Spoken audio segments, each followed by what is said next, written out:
Tapi sejak ada pertambangan ilegal, kata Bu Lilis, sungainya lama-lama melebar. Wah, airnya juga jadi coklat, keruh, bau lah gitu kan. Dan sejak saat itu, gangguan-gangguan mistis mulai muncul.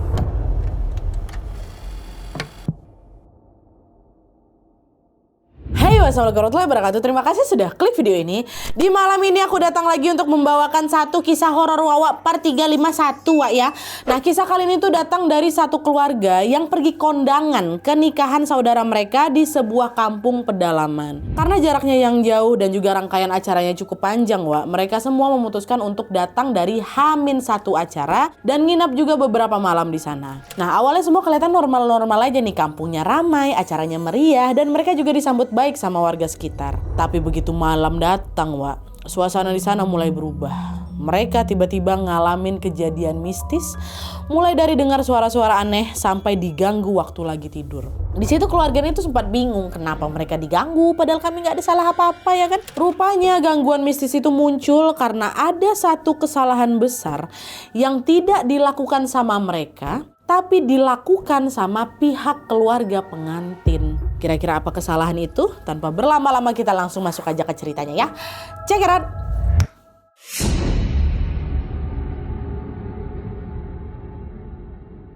Oke, Wak, jadi kisah yang akan aku ceritakan ini dikirim sama kita yang bernama Nala dari Jambi. Halo Nala. Nah, jadi kisah ini tuh terjadi baru-baru ini, Wak, ketika Nala sama keluarganya lagi kondangan ke nikahan saudaranya yang ada di kampung. Jadi Nala ini tuh punya saudara jauh namanya Bang Beni. Nah, waktu itu Bang Beni ini mau nikah sama pacarnya. Pacarnya namanya Kak Maya. Pernikahan itu pun akan diadakan di rumah si perempuan, Wak, di rumahnya Kak Maya, yaitu di sebuah kampung yang ada cukup pedalaman di Jambi. Nah, kita sebut aja nama kampung ini Kampung Wening ya. Jarak kampungnya Kak Maya dari rumahnya si Nala ini lumayan jauh, sekitar 4 jam perjalanan. Nah, karena jaraknya lumayan jauh, keluarga Nala ini pun memutuskan untuk datang dari H-1 akad, Wak. Rencananya mereka bakal menginap di sana selama 4 malam. Dari hari Selasa sampai hari Jumat. Kenapa 4 malam? Soalnya juga rangkaian acara nikahannya Bang Beni sama Kak Maya ini panjang kali, Wak. Habis akad di hari Rabu, mereka masih harus ngelakuin beberapa rangkaian adat kayak gitulah, sesuai sama kepercayaan masyarakat di sana.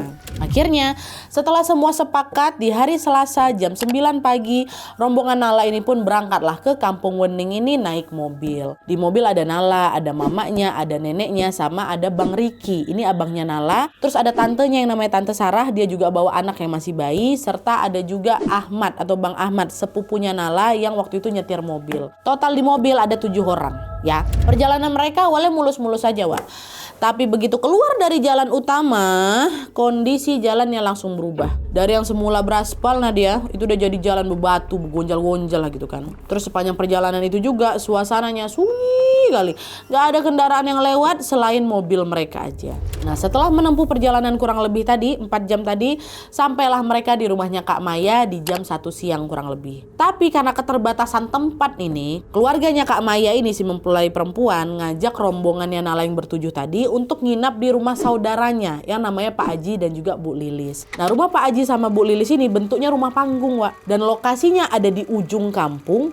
Terus di sebelah kiri rumah itu ada sungai dan juga sebuah jembatan sederhana dari batang pohon. Entah ngapa, Nat, waktu aku jalan ke sana, aku tuh ngerasa udah mulai ngerasa nggak enak gitu loh. Macam ada hawa yang beda gitu di sana gitu. Waktu nyampe di lokasi, keluarga Nala disambut baik sama keluarganya Bu Lilis tadi. Bu Lilis langsung nyuguhin makanan, ngajak mereka ngobrol gitu kan. Terus di salah satu obrolan ini Bu Lilis ngomong, Nat, di sini adatnya masih kental kali, Bu. Makanya banyak warga yang masih pakai rumah panggung. Cuma beberapa aja, Bu, yang pakai rumah bata di sini gitu. Nah, waktu Bu Lilis ngomong kayak gitu, aku cuman ya udah ngangguk-ngangguk aja. Tapi ucapannya Bu Lilis tuh langsung bikin aku tuh kepikiran satu hal, Nadia. Kalau adat di kampung itu masih dipegang sekuat itu, ini berarti nih ya, pasti ada aturan-aturan tertentu yang harus dihormati nih. Apalagi untuk orang luar macam kami. Sebagai tamu, Nala sebenarnya pengen nanya, apa, Bu, pantangannya? Atau mungkin ada larangan khusus nggak selama kami tinggal di sini? Cuman karena suasana ngobrol waktu itu tuh lagi hangat kali, lagi santai kali. Jadi kayak aku nanya gitu nggak tepat lah gitu. Udah, pertanyaan itu pun berhenti di kepalanya aja. Toh juga keluarga kami cuman nginap aja di situ beberapa malam ya kan.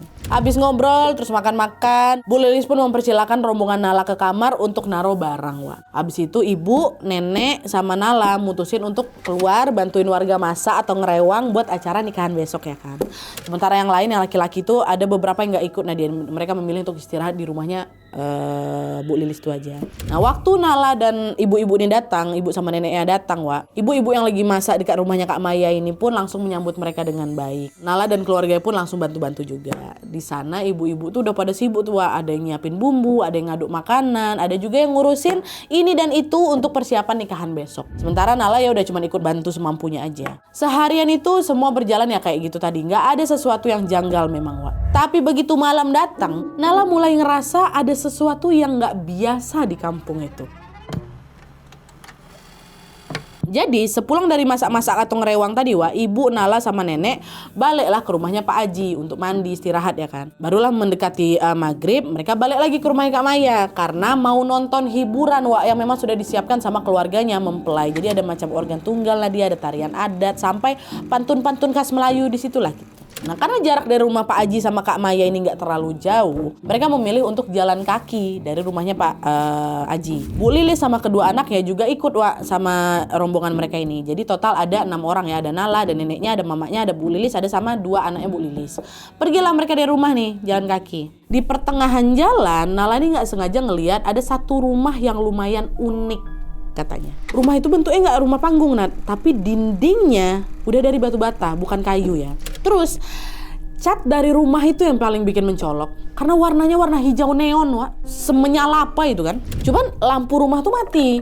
Nah di situ pandangannya Nala ini sempat ketahan beberapa detik waktu nengok rumah tuh, bukan karena aku takut Nadia, tapi lebih ke ada rasa janggal yang susah dijelasin gitu loh. Dia langsung alihin lah pandangannya ke depan ya kan, berusaha udah nggak ngeliat rumah itu lagi. Nah seolah paham sama pikirannya si Nala, Bu Lilis ini bilang, itu rumah orang kaya mbak, makanya beda dari yang lain. Cuman sayang rumah itu udah lama kosong, kata gitu. Nala nanya, emang pemiliknya kemana bu?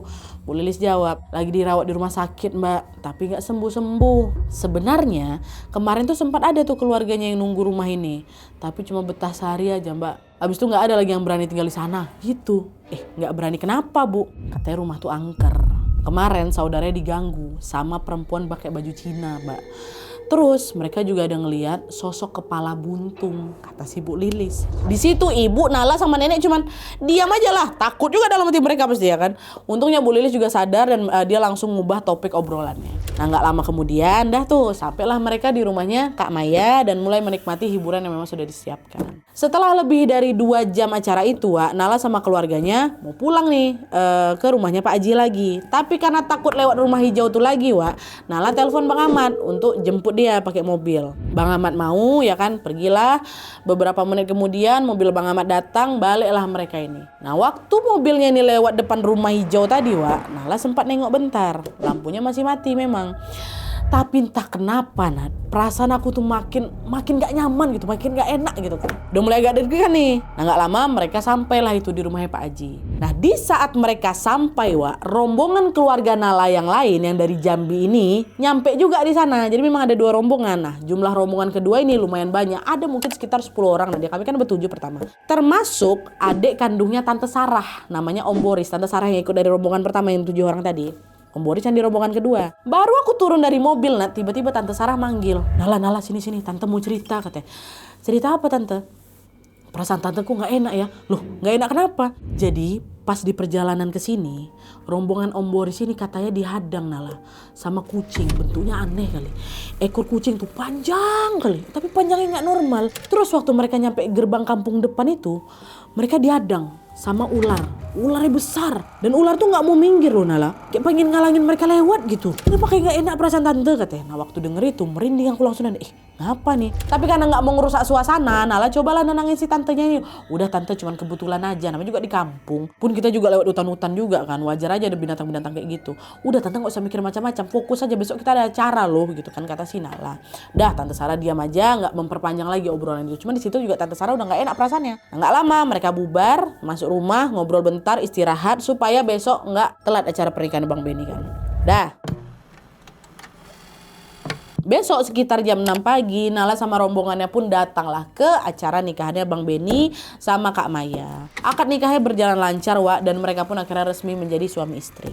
Setelah itu acara ya lanjutlah sampai siang, ada resepsi, ada rangkaian acara keluarga juga. Masuk di malam kedua nih, besoknya nih, sekitar habis Isya, Nala sama rombongannya balik lagi ke rumahnya Kak Maya karena ada pengajian. Nah, di kampung itu, Wak, memang ada rangkaian khusus buat acara nikahan gitu loh, Wak. Dan di sana biasanya memang pengajian itu diadakan setelah mempelai ini resmi jadi suami istri gitu. Udah habis ngaji, mereka balik lagi ke rumah Pak Haji buat istirahat. Nah, karena yang nginap di rumah itu rame kali kan, ada ber-7 tambah lagi 10 orang. Jadi mereka tidurnya berjajar, Wak. Nala tidur di dekat dinding sebelahan sama ibu sama tante Sarah sama anaknya tante Sarah. Sementara yang laki-laki banyak yang tidur di teras, bergelimpangan mereka di situ. Nah, pas baru mau pejam mata tuh Nadia, tante Sarah ngomong tiba-tiba, "Nala, kau tahu nggak Nala? Tadi tante ngalamin kejadian aneh loh." Nah, by the way, waktu pengajian tadi tante Sarah ini memang nggak ikut. Dia di rumah nemenin ibu sama nenek. Ibu sama nenek juga nggak ikut, kecapean kali dia.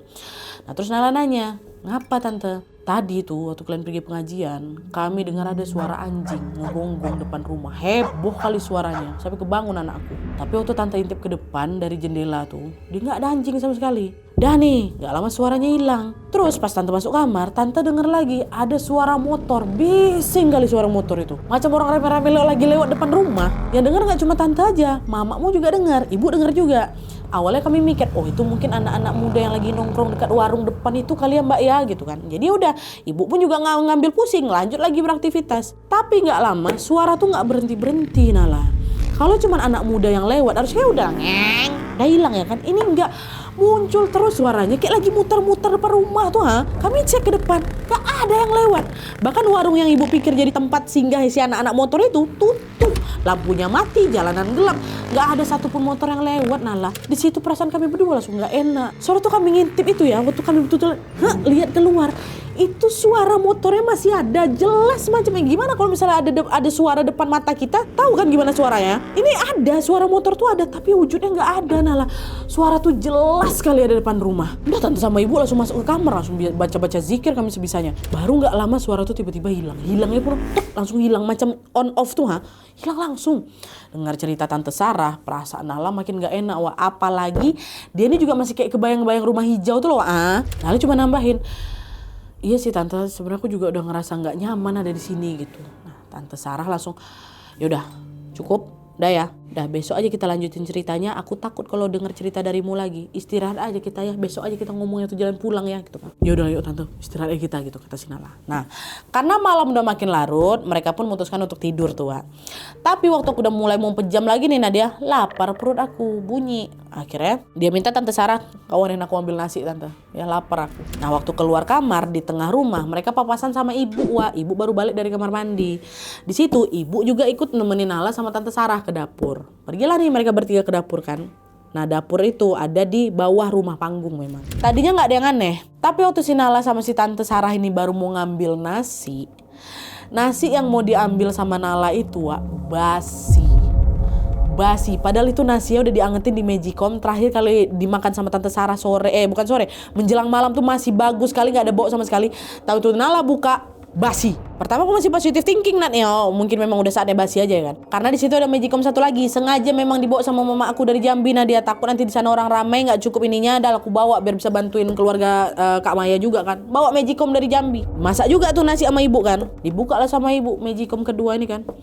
Waktu dibuka Wak, sama basi juga. Dan bukan cuma nasi basi aja Wak ya, semua lauk yang mereka bawa dari sisa hajatan itu juga busuk. Bukan hajatan yang pertama nih Wak ya, waktu pengajian kan ada sisa makanan, busuk langsung. Dan yang bikin mereka langsung terperangah itu bau asam dari nasi basi itu Wak ya, bukan bau asam yang pelan-pelan kayak gitu enggak.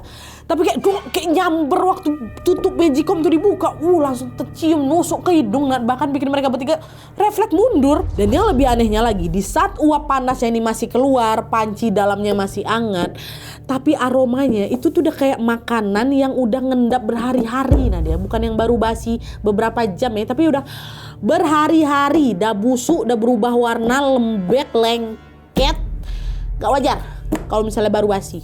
Dan lauk-lauk yang lain juga udah berubah warna, dah belendir dia. Baru paling Nggak nyampe 3 jam yang lalu tuh masih normal, masih dibungkus dari hajatan. Udah kayak berminggu-minggu basi, Wak. Apa nggak aneh kali kami tengok itu? Nggak biasa ya kan ada nasi sama lauk yang tiba-tiba sebasi ini padahal lagi diangetin. Listrik dari pagi juga aman. Toh juga makanan itu ada yang beberapa nyampe tuh sore habis selesai pengajian. Nggak ada mati listrik dan nggak ada penjelasan logis bagi kami waktu itu untuk bisa menjawab kenapa makanannya bisa sebasi ini. Ih, ngapa nih Bu gitu kan. Nah, sadar ada yang aneh, ibu langsung nyamperin Bu Lilis. Kebetulan Bu Lilis lagi duduk di tangga rumah depan gitu. Ada sama beberapa orang lagi ngobrol. Dibilang sama ibu, "Bu, kenapa makanannya basi semua ya Bu ya? Tadi udah diangetin kok," gitu. Nah, denger itu ekspresi Bu Lilis agak kaget, Wak. Nah, nggak lama dia langsung jawab sambil agak gelagapan, kata mamaku. Oh iya, ini Bu mungkin ya memang udah basi. Udah ibu makan mie dulu aja ya, ada di lemari atas kulkas. Saya punya stok mie. Itu aja dulu ya Bu ya. Dengar itu, ibu sempat diam beberapa detik, Wak, seolah dia mau nanya lagi. Tapi ngelihat cara Bu Lilis jawabnya agak terkesan buru-buru dan kelihatan kali nggak mau bahas lebih jauh, Wak.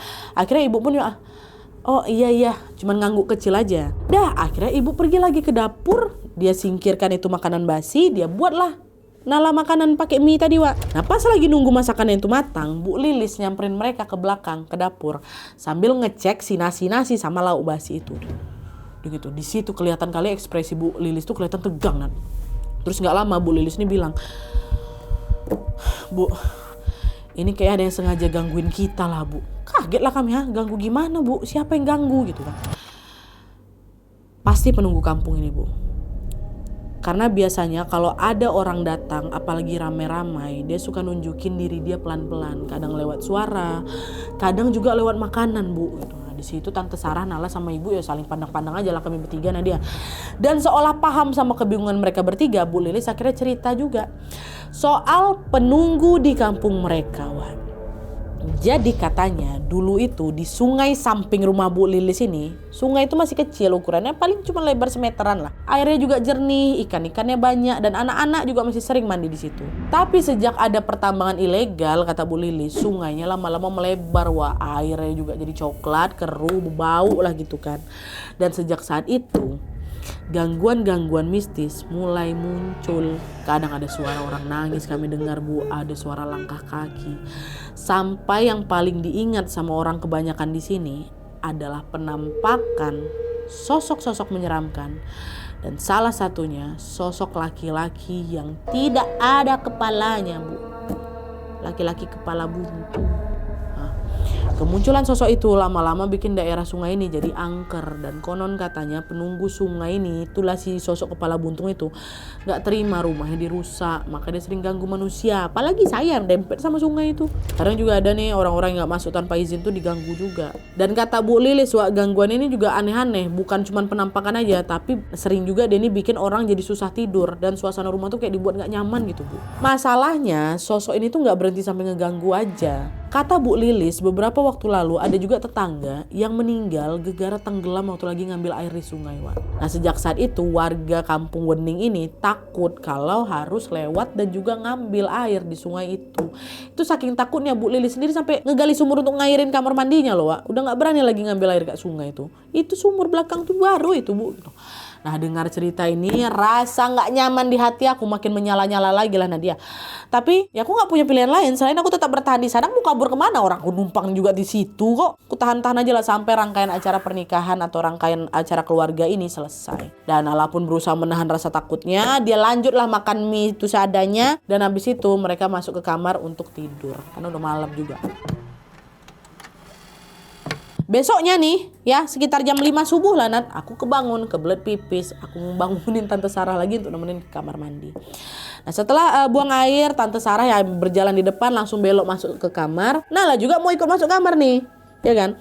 Tapi Nat, waktu aku hampir nutup pintu, pandangan Nala ini tertarik ke arah depan rumah. Ada sesuatu kayak kelihatan gak beres lah Nadia. Aku berdiri bentar tuh depan pintu ya kan. Nima aku masuk ke kamar kah atau mending aku cek aja ya itu apa ya tadi ya gitu kan. Akhirnya kan udah penasaran kali kan. Dengan perasaan deg-degan maju aku Nadia. Maju beberapa langkah ke teras, gak jadi aku masuk kamar. Penasaran kali aku. Maju ke teras. Dan waktu itu mata Nala ini, Wak, tertuju ke salah satu pohon pisang. Jaraknya nggak begitu jauh dari rumah panggung tuh Nadia. Nah, di pohon pisang itu aku bisa melihat dengan jelas, Nat. Ada laki-laki lagi berdiri, terus kayak lagi ngeliatin aku. Nampak jelas sama aku mata yang ngeliatin aku, karena nggak begitu jauh memang, Wak.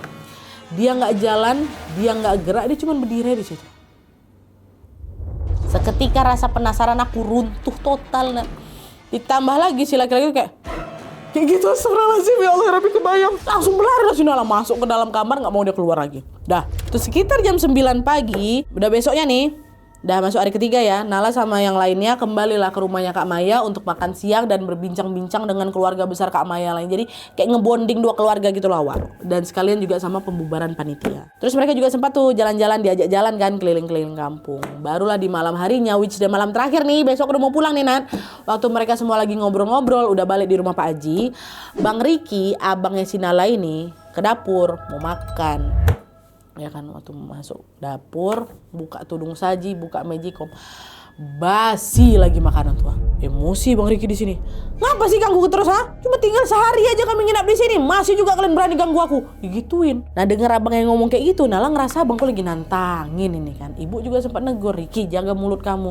Kita bukan orang sini loh, Nak. Jangan sembarangan kau ngomong. Riki cuma langsung diam tuh, ha. Terus udah dilanjut masak mie lagi, muka udah masam gitu.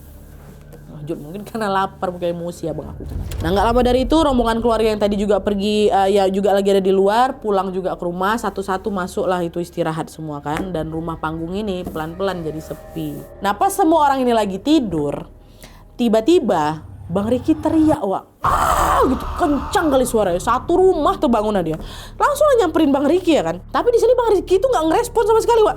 Dia masih ketiduran, matanya ketutup, badannya kaku, napasnya berat, mulutnya kelihatan kebuka, kayak mau dia teriak lagi tapi suaranya sama sekali nggak keluar. Gitu kayak jadi ketahan di tenggorokan dulu, Wak, suara keduanya. Nah, nggak lama Bu Lilis muncul, kan bangun juga Bu Lilis kan. Begitu lihat kondisinya Bang Riki, Bu Lilis langsung nepuk telapak kakinya Bang Riki beberapa kali, dari tepuk-tepuk sama dia. Nah, baru setelah itu Bang Riki kebangun, Wak.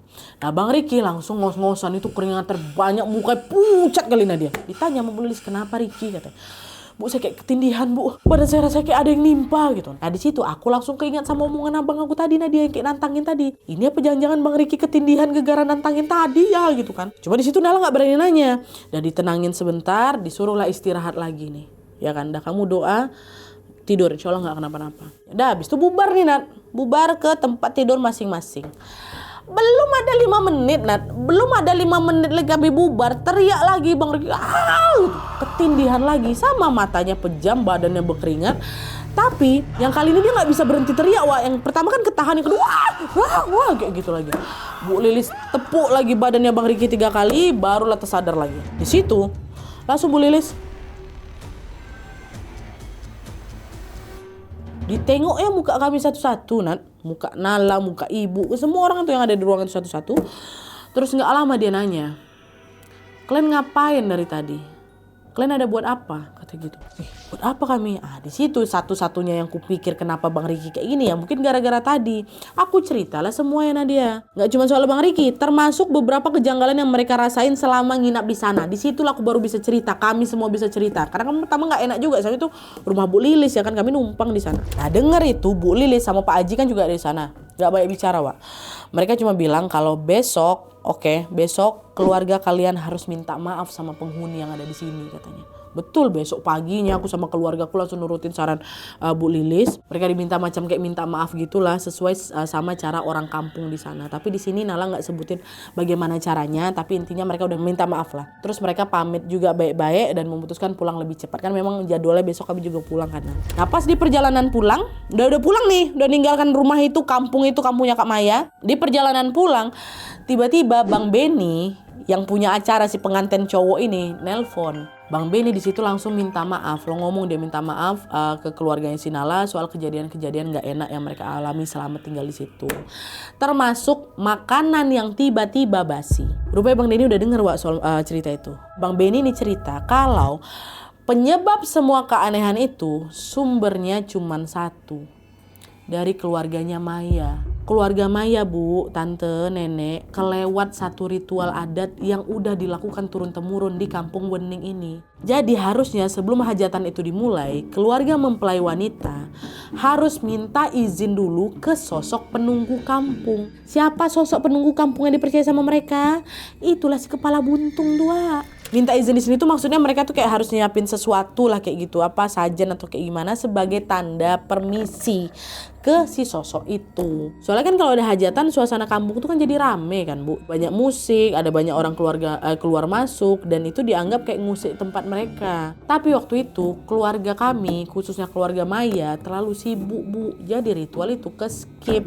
Makanya gangguan itu muncul. Kami juga diganggu kok Nala, kata si Bang Ben. Cuma di sini Bang Ben nggak nyeritain lebih panjang soal apa yang gangguan dari mereka. Dan kata Nala, kemungkinan juga gangguan yang sempat dialami sama rombongan Om Boris yang dihadang kucing berekor nggak wajar sama ada ular besar di gapura kampung itu bukan terjadi karena kebetulan, Nan. Kejadian Bang Boris itu tuh kayak jadi tanda awal kalau sejak pertama kali masuk ke kampung Wening, kehadiran mereka ini udah dianggap tidak seharusnya, bukan sekedar tamu kondangan aja, tapi macam kayak orang luar yang tanpa sadar masuk ke wilayah dengan aturan sendiri gitu loh. Dan betul aja ya kan, Nala sama keluarganya memang ngalamin kejadian horor yang macam-macam, mulai dari makanan yang cepat basi, itu basinya nggak masuk akal lah dia.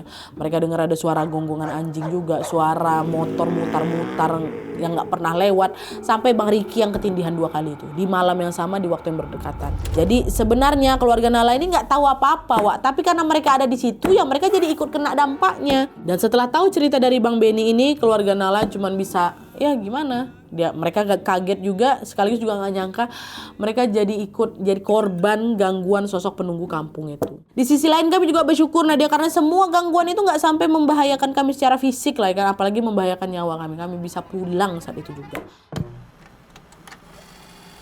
Oke, Wak, jadi itu tadi kisah tentang Nala dan keluarganya yang dapat gangguan waktu mereka lagi kondangan. Dan yang bikin mereka nggak nyaman, Wak, semua gangguan mistis ini terjadi di momen momen yang seharusnya jadi momen yang paling membahagiakan ya kan. Secara kan keluarga Nala ini udah rela kami datang jauh-jauh, niatnya baik, tapi gegara kelewat satu hal lah ini, kami nggak tahu apa-apa malah kena imbasnya.